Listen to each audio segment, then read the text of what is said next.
सांसदों को सस्पेंड किया गया है। इसमें नई बात क्या है? हर सेशन में, हर सत्र में आप यही देख रहे हैं। मैम राहुल अब गांधी तो और ज्यादा कर रहे हैं पहले से। मैम राहुल गांधी जी ने कहा कि उनको बिल्कुल भी बोलने नहीं दिया जा रहा। उन्होंने ओम बिरला जी को लेटर भी लिखा, तो उसका क्या कहेंगे? मैं बिल्कुल सहमत हूँ उनसे।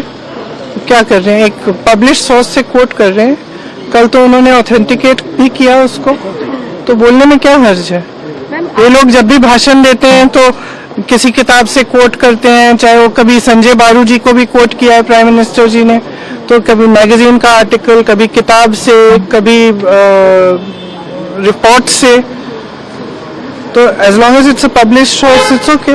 ये दबाव है, क्या दबाव है? Continue to protest given the fact that all of them have been suspended for the session. Of course, because please understand, this is not just a case of the leader of the opposition not being allowed to speak.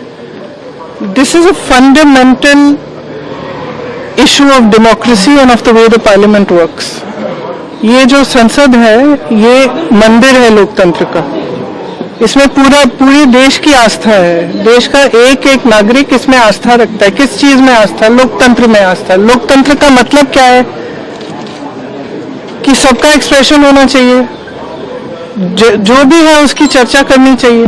और ये परंपरा भी रही है। ऐसे कोई बात नहीं है कि कभी चाइना पे चर्चा नहीं हुई है, कभी फॉरेन अफेयर्स पे चर्चा नहीं हुई है, कभी पाकिस्तान पे चर्चा नहीं हुई है। इन चीजों पे चर्चा हुई है, हमेशा खुल के हुई है।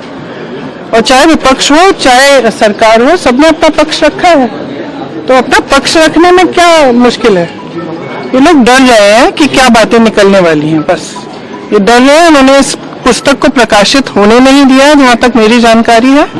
इस पुस्तक में ऐसी चीजें लिखी हैं जो दिखाती हैं कि प्रधानमंत्री जी का क्राइसिस के समय, जब चीन की सेना हमारे बॉर्डर पे थी, क्राइसिस के समय हमारी जो टॉप लीडरशिप है, हमारे प्रधानमंत्री जी, हमारे गृह मंत्री जी, हमारे रक्षा मंत्री जी का क्या रिएक्शन रहा, उन्होंने क्या कहा, क्या नहीं किया और कैसे किया। तो एक तो ये बहुत स्पष्ट दिख रहा है कि इनका और इनकी सरकार का चरित्र क्या है, कि जब देश पे हमला हो रहा है, देश के बॉर्डर पे चाइना के ट्रूप्स आ रहे हैं, तब इनका क्या रिएक्शन है, ये स्पष्ट है। दूसरी बात ये है कि एप्स्टीन की फाइलें निकली हुई है, उसमें तमाम चीजें हैं कि किस तरह से सरकार ने उनको कांटेक्ट किया। वो कॉन्विक्टेड सेक्स ट्रैफिकर हैं, कॉन्विक्टेड चाइल्ड सेक्स ऑफेंडर हैं, तो उनका क्या इस्तेमाल हो रहा था, उनके द्वारा सरकार क्या चर्चा करने जा रही थी अमेरिका की सरकार के साथ, ये सब चीजें हैं। अब ये भी ऑथेंटिकेटेड डॉक्यूमेंट्स हैं, यूएस डिपार्टमेंट ऑफ जस्टिस के डॉक्यूमेंट्स हैं। तो अगर इन चीजों पे चर्चा नहीं होगी इस सदन में, तो फिर किस पे होगी?